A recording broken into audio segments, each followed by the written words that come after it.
Hello, we welcome you to this Bible study of the Banking Blessings Ministry.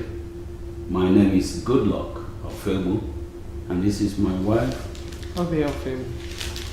We welcome you this evening to our continuous study on responding to adversity, focusing this time on the persecution of Paul that started in Jerusalem and continued through Caesarea to Rome, as we'll see in the study. In the last study, we saw the beginning of the persecution where Paul was arrested in Jerusalem and his interactions with the Jews, the Roman commander, and how he tried to reduce the problem that occurred to him, how he then tried to manage the adversity. Well, today we're going to look at a particularly difficult day for Paul, a day when things didn't go quite well for him. We will look at the details. But what is important was that the Lord Jesus appeared to him physically on the night after that day, the night following this day that was difficult for him. He appeared to him to comfort him. He appeared to him to leave him with a message that, look, get yourself together, go through this problem, and be courageous. Don't let the people get to you. Then he told Paul where the crisis was going to take him. He told him that he was going to go to Rome to testify as he had testified in Jerusalem. Now, the revelation he brought to him was important, but I think what is more important is that he came to comfort Paul. He came to bring comfort to Paul, to let us know that when we are experiencing adversity, that in every situation really, especially when we are experiencing when we are in adverse conditions, that God knows what we are going to do. God is with us, and God will comfort us.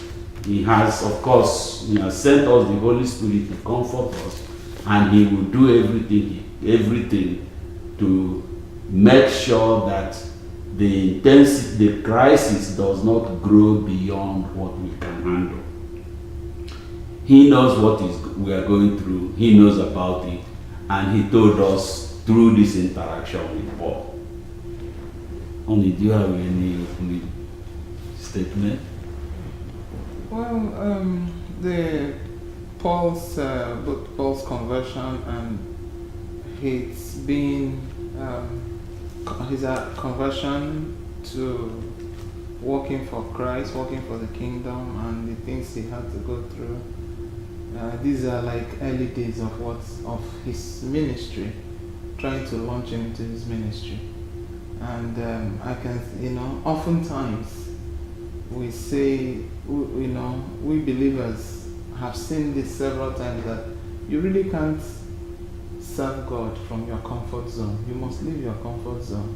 And when adversity comes, we should look deeper, look beyond exactly what we're facing, and see what is God saying in that adversity. Because if you listen very carefully and observe very well to the Spirit, you will see that God has something to say, and He's leading you somewhere in that adversity. Yes.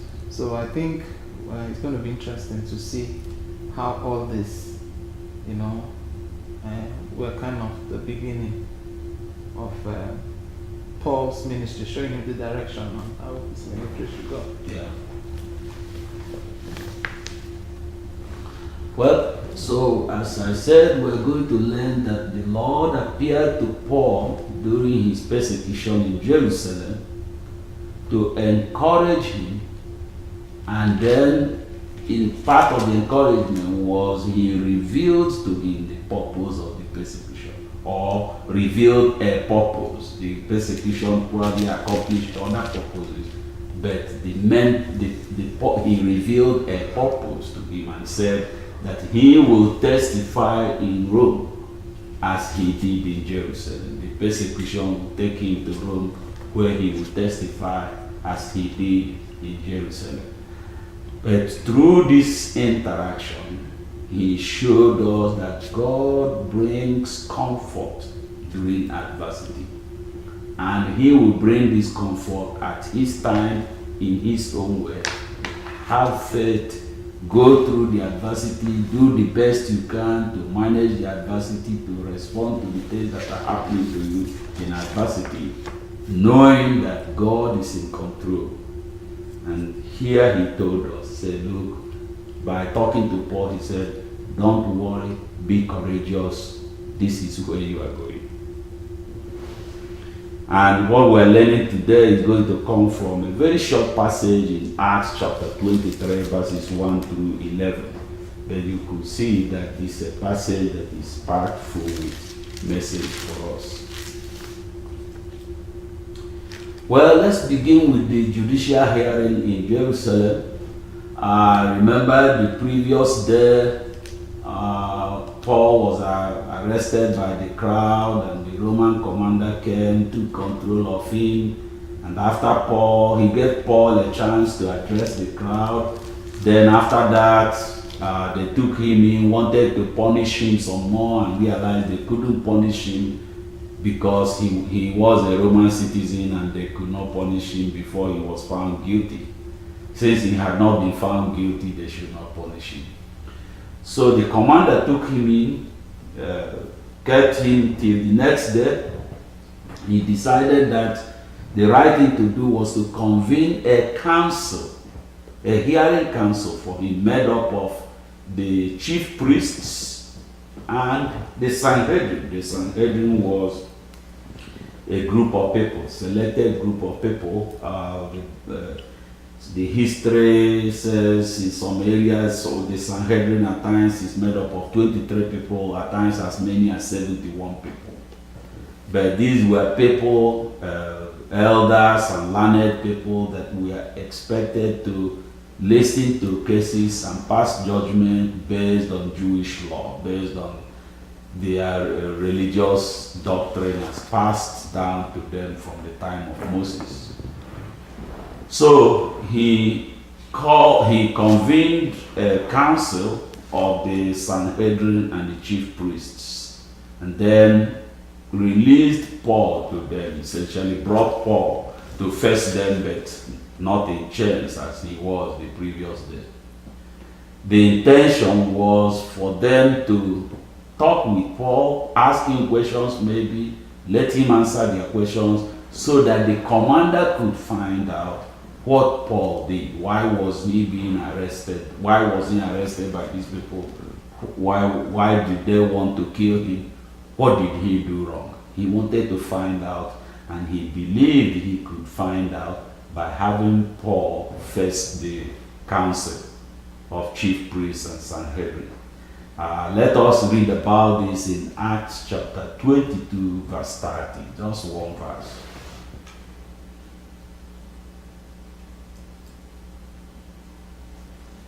Acts chapter 22, verse 30, reading from New International Version. The commander wanted to find out exactly why Paul was being accused by the Jews. So the next day he released him and ordered the chief priests and all the members of the Sanhedrin to assemble. Then he brought Paul and had him stand before them. Well, so the interaction started with a confrontation with the high priest. Rather, it started with Paul talking to them. As soon as he was placed before them, he addressed them, and he wanted them to know that he had performed his functions, the functions that God sent him to perform. This came across like he was claiming that he has done his job, his duties perfectly. And the chief priest didn't take, that's the chief of the chief priests, Ananias, didn't take kindly to this, so he reacted angrily and asked that somebody punch Paul in the mouth, that they should hit him in the mouth, of course, because he felt that what Paul was saying was heresy. Well, Paul reacted angrily to the chief priest's command, and we'll see what he said in the Bible. But this, as soon as he reacted, people pointed out to him that he was being disrespectful to the chief priest. Then he acknowledged immediately that he should not be disrespectful to the chief priest. So he withdrew. He withdrew from the confrontation. The confrontation didn't escalate. It just stopped at that point. Let us read about this in Acts chapter 23, verses 1 through 5. Only you can, this is a short Bible study, you can make a comment anytime you want. Okay. Yeah.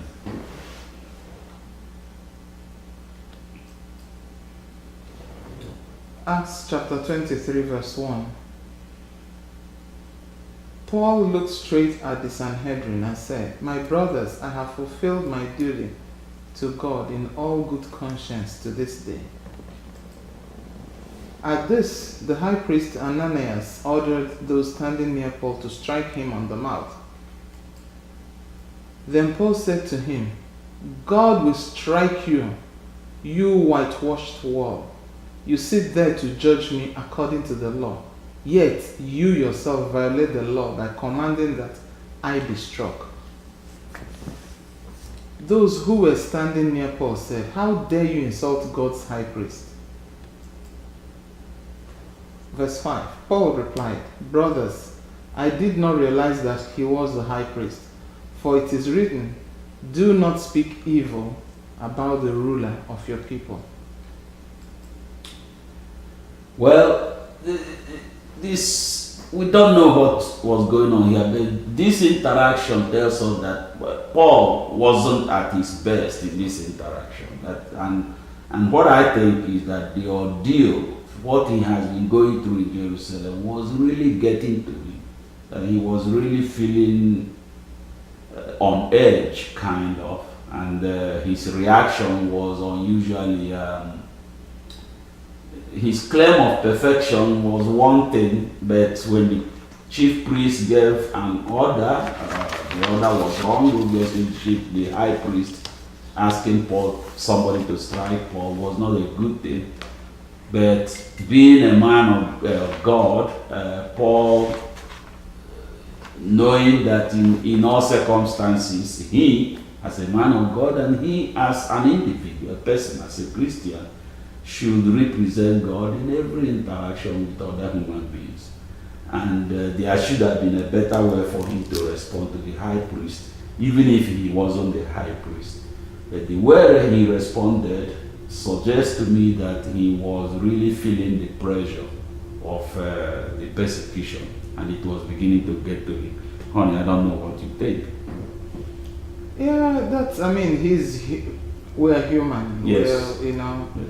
even when people are, even the servants of God, even believers, even when you're on assignment, there will be things to try you, to try your patience, to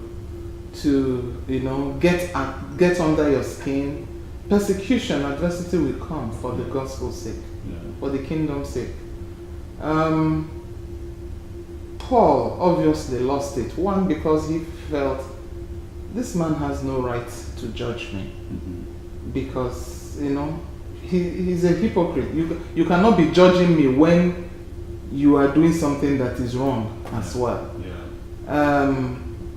Because he felt what Paul was saying was blasphemous. It was a blasphemy to say you have done everything, to be in good standing in all consciousness before God. And the high priest obviously felt no human being is capable of that.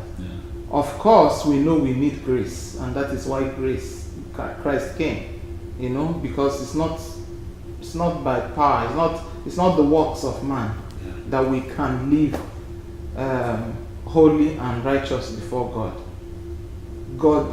Christ is God is our righteousness. So that was, the high priest may have been right, but he was wrong in trying to judge Paul. while he himself was equally doing something wrong. Yeah. But one thing jumps at me at this from this particular passage, and that is the fact that Paul immediately after the outburst realized what he had done, Yeah. and he made a profound statement. He said, "It is written, do not speak evil about the ruler of your people." Yes. In this case, this is the high priest. And remember, in those days, both the position of the high priest and rulership over people, they were kind of together. Yes. So, but this is Paul, a servant of God, knowing fully well that what the high priest did was wrong. Before man and before God, he said, because he said, even looking at it before in the law, you are wrong. Yeah. The way you judge me. But he still showed some remorse and said, you cannot speak evil about the ruler of your people. But oftentimes, we as believers, we don't even bat an eyelid to get our rulers. We criticize them, we dissect them, we say all manner of things, about them. And God didn't say don't speak evil. The Bible didn't say don't speak evil about them because they are good. But he has placed them in rulership over us. Yeah. And Christ said he did not come to break the law, but to fulfill it. So, we have to learn a thing from Paul here. One, let's, even when we know that what we're saying is right, let's not be disrespectful of the authority in rulership over us. Be it in government, be it, spiritual leaders or political leaders, that is our government, or pastors, let's not speak evil. That's one thing that jumps at me here. Yes. Yes. Very much so. Paul made it very clear here by rebuking himself. He actually left us this important message that respect for authority is one of the God-given responsibilities, one of the civil responsibilities of a human being, of a Christian. You have to respect the authority of your ruler. I know somewhere in the Bible, in fact, it said, rather you pray for them. Yes. When you feel they are not doing what is right, don't speak evil, don't criticize them. Even God said, look, these are my servants. I know how to deal with them. Instead, complain to me about them, but don't go and disrespect them. Yeah. Okay. So the interaction continues, and here Paul continued his, after that interaction, he continued his defense, and noticing that there are Pharisees and Sadducees among the people that were in the hearing with him, the people were to examine his case. He made a case to them and said, look, he was a Pharisee. He said, brothers, I am a Pharisee and I'm being persecuted because of my belief in resurrection. Again, this is him trying to defend, but this statement actually ignited an argument, ignited a discord. It became a seed of discord among the people, because the Sadducees and Pharisees had strong differences in their belief. The Sadducees did not believe in the resurrection, they didn't believe in angels, they didn't believe in the spirit, and the Pharisees believed these things. So once Paul said this, the Pharisees there picked up on it, and some of them said that, well, maybe not, this man didn't do anything wrong, let us be careful here. Maybe an angel has spoken to him or something. Well, this led to, when they became very disorderly, the commander dismissed the assembly and took Paul back into the barrack. Again, Paul's defense here started problem. one message where he just told them the truth. It wasn't his fault. But this, I think, may have added to Paul's not feeling very good about the entire day, that he really felt down. But before then, let us read from Acts chapter 23, verses 6 to 10. Acts chapter 23, verse 6, the New International NIV. Then Paul, knowing that some of them were Sadducees and the others Pharisees, called out in the Sanhedrin, "My brothers, I am a Pharisee, descended from Pharisees. I stand on trial because of the hope of the resurrection of the dead." When he said this, a dispute broke out between the Pharisees and the Sadducees, and the assembly was divided. The Sadducees say that there is no resurrection and that there are neither angels nor spirits, but the Pharisees believe all these things. There was a great uproar, and some of the teachers of the law who were Pharisees stood up and argued vigorously. "We find nothing wrong with this man," they said. "What if a spirit or an angel has spoken to him?" Verse 10. The dispute became so violent that the commander was afraid Paul would be torn to pieces by them. He ordered the troops to go down and take him away from them by force and bring him into the barracks. Well,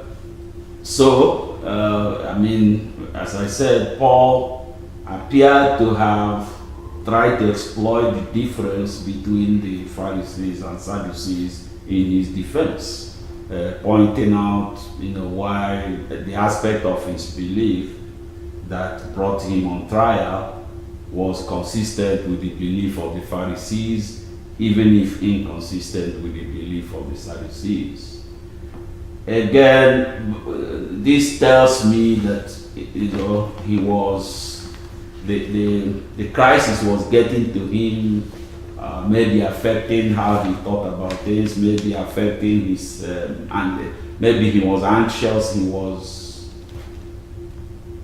He really wanted to find a way to get himself out of it. That is my reading of what happened here. Funny, I don't know if you have. At this point, Paul knew why he was being persecuted. Mm-hmm. He knew it was because of the things he believes about Christ, about God, about the kingdom of God. It's because of the things, the gospel that he's bringing. Now he equally knows, and that is, for me, that's the crux of the matter.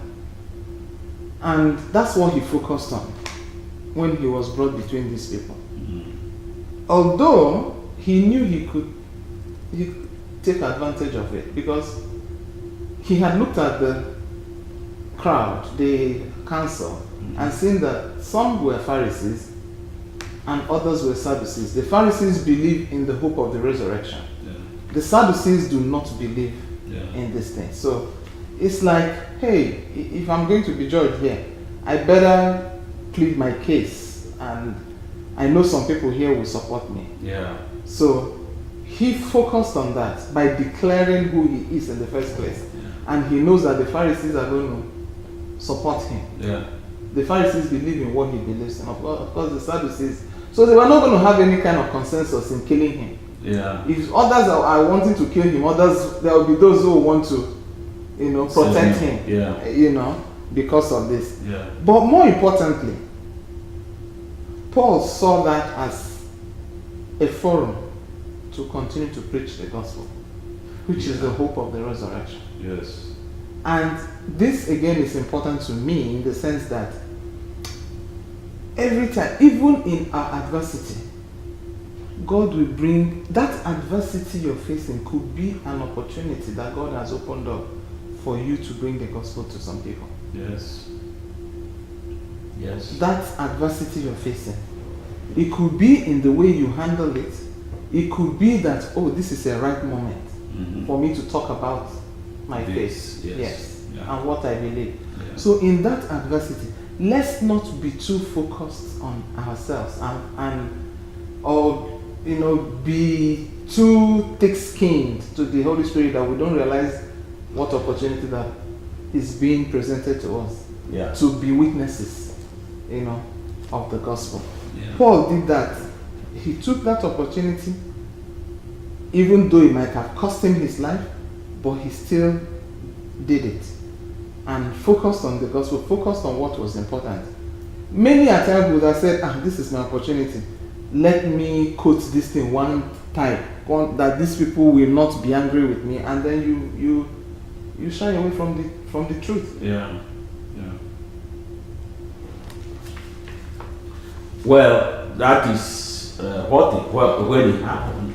So he has spent a day in front of the council, but it didn't go particularly well. He had the confrontation with the high priest, and then he put up a defense that caused trouble, and so much trouble that the council was called off because of it.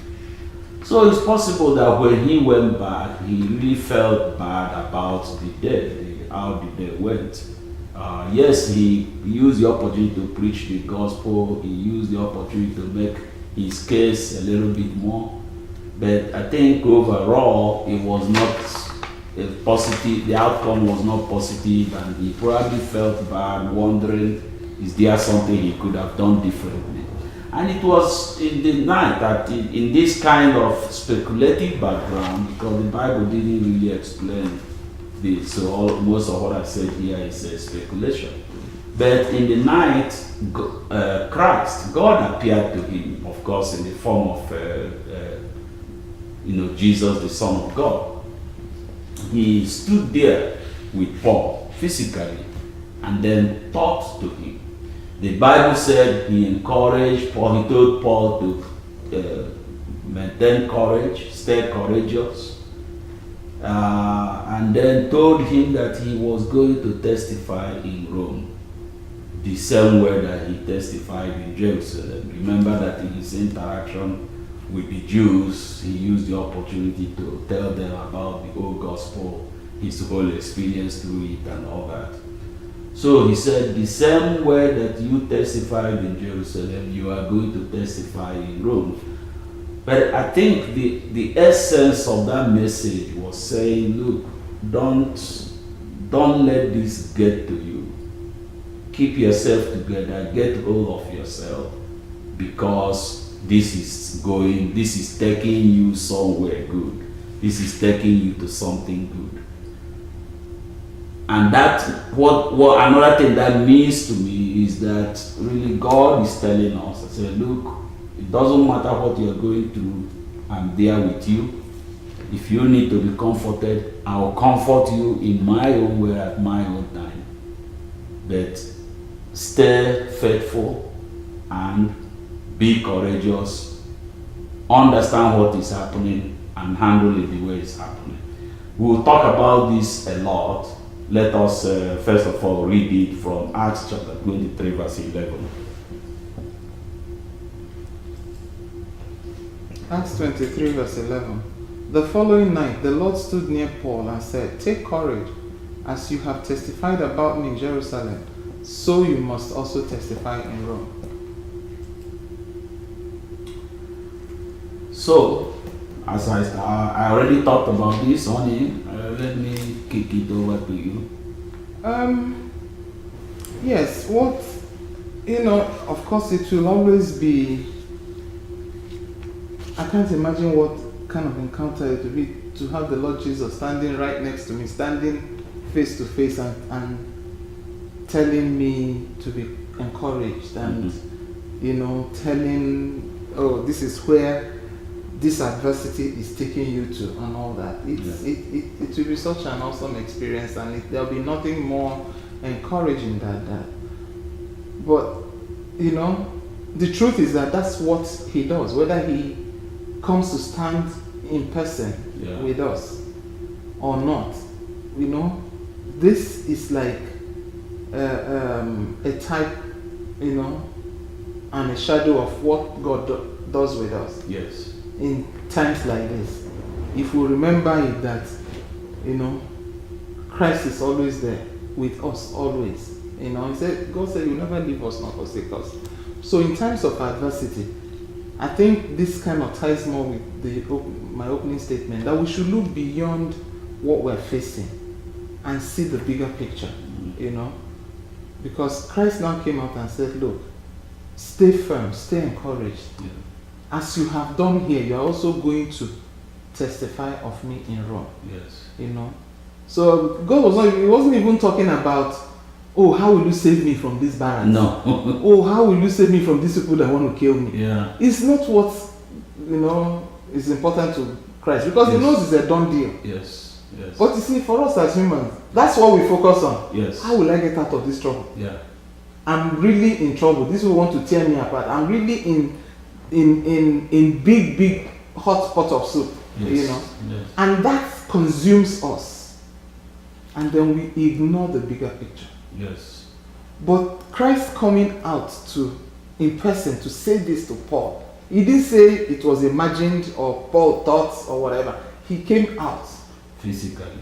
So it's a sign for us, and it's a type and a shadow, like I said. When we are faced with adversity for the sake of the kingdom, let's look at the bigger picture. Let's not begin to be consumed by the problem that we're having, because that's what the devil wants us to do. Yes. To focus on that problem and then get our attention away from the one that will really be beneficial to the kingdom. Yes. So this is very reassuring, and there's a lot of revelation in it. Yes, and focusing on this message actually will help you go through your adversity better. If you focus on the adversity, there is a chance that you begin to react just like the way Paul reacted to the high priest. That you begin to react to the situation and forgetting that there is a higher purpose, that there is something bigger than that. But if you do focus on the higher purpose, just like he told Paul to focus on the fact that he is going to testify in Rome, consider this a preparation to go to Rome.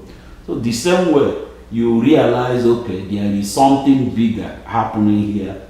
I need to deal with the situation, but I need to deal with it in the context of what is coming. So that you don't get consumed by I think the word is not be consumed by it, because that's what the devil wants, for us to be consumed by the problem we are facing and how to get away from it. Yes. As I was doing my devotion this morning, in fact that was part of what came to me this morning, that those situations we always try to rush and get out of, because it's adverse, because it's troublesome, are the ones we are the very ones we shouldn't want to rush out of, because God has something to say there. Has something to teach us. Yes, he has something to teach us. He has something to say to us. So we should actually be focusing on God and not, And for me, this is just, I have not seen it like this before. This is just so mind-blowing, because Christ didn't come and say, "Paul, I'm taking you away from this problem. The Egyptians you see today, you will see no more. Everything is settled and good." Because it doesn't cost God anything to make them sleep, those people, and Paul will walk away. But that's not what it's all about. So he said, "Be encouraged." And for him to tell Paul to be encouraged, he must have seen that the situation was getting to Paul. Yes, I think so. He said, "Be encouraged. As you have done in Jerusalem, I'm sending you to, to Rome." Yes. I'm sending you to something bigger. Something bigger, I'm sending you to Rome. That there you'll also testify of me. In Rome. Yes. And boy, that for me, that's something You mean he's not talking about what these people are doing to me? That's not. It's not that he doesn't concern him. He knows that, but he knows it's nothing. Don't focus on it. It's nothing compared to what you're going to do. Yeah. That's nothing for Christ to get him out of that place. Yeah. But Yeah. look at the bigger picture. Yeah.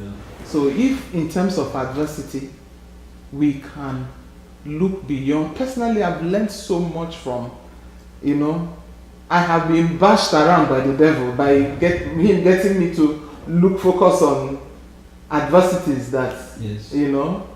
face me, and then by the time I realize, as I'm focusing on it, I'm missing something else. And I told myself, after I really had a very bad loss because of it, I told myself, I said, devil, you ain't gonna get me no more. Yeah. So when I see that adversity that is drawing my attention and I'm focusing on it, it's just grace. I say, God, what do you want? Yes. What's in this? What do you want to tell me? Yes. It's time. It's a prompting for me to go deeper Yes. in the To word. seek God. Seek God more. Yeah. Yeah. So what essentially we're saying is that this encounter between Paul and God is a message to all. It's a message to every Christian. It was about Paul at that time, but God was telling us that when we find ourselves in an adversity, that we should look beyond it. That the way we respond to it should not be determined by Our the immediate details circumstances, or and the the immediate details circumstances. of what we're going through. Yes, that we should look beyond it. Don't become a slave to the immediate situation, because that's what the devil wants, for you to sort of focus on it, start fighting it, start thinking about it, start starving because of it, and you find that often when you do that, you don't accomplish much. But if you are able to look beyond it, yes, you will still deal with the problem, but there's a certain piece of, this is something you will experience if you really seek God, because there is peace that you have even when you are sitting in hot water.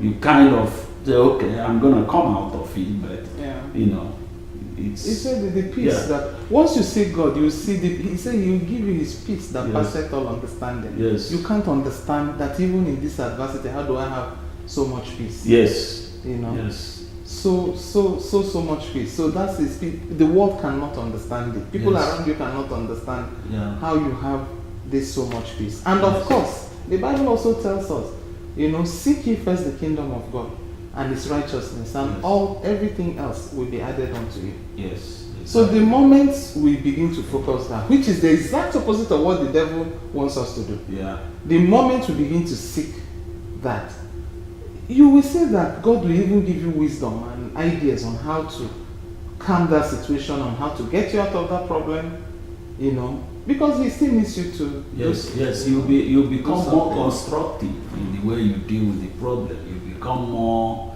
You make better judgment. You think about. In fact, in responding to any particular situation, you think about how your response might affect other people, might affect your relationship with people, might affect the message how you convey the image of God to the people that are affected by your response, or people that will observe your response. So you think, and when you think about this, you find that you will respond much better. You will get the best out of yourself. Yeah. But when you panic and sort of follow the situation, you may find, like Paul did in his interaction with the high priest, that he has not used the best judgment. Yeah. Well, as I said, this was a brief lesson. It's a focused lesson. It's really a very important one. I'm very grateful that God led us to this passage. It's really one verse in the Bible. That is Acts chapter 23, verse 11. Verses 1 through 10 sort of gave us the background, what happened there. But really the message is in verse 11.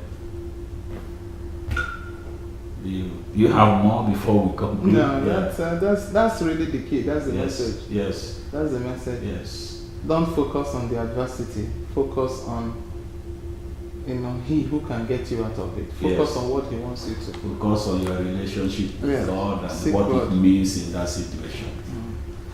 Well, we thank you for participating with us. We thank you for being our partner in this Bible study program. And we pray that, before then we'll remind you that everything we have, all our previous Bible studies, and all the ones we will do in the future, will be available to you through our website, bankingblessing.org. There you will find everything. Just go to the archive section and you will find our previous Bible studies. We thank you for listening. We pray that you will learn something from this series that will make a positive impact on your life and bring you closer to God's purpose for your life. Thank you, and God bless you. God bless you.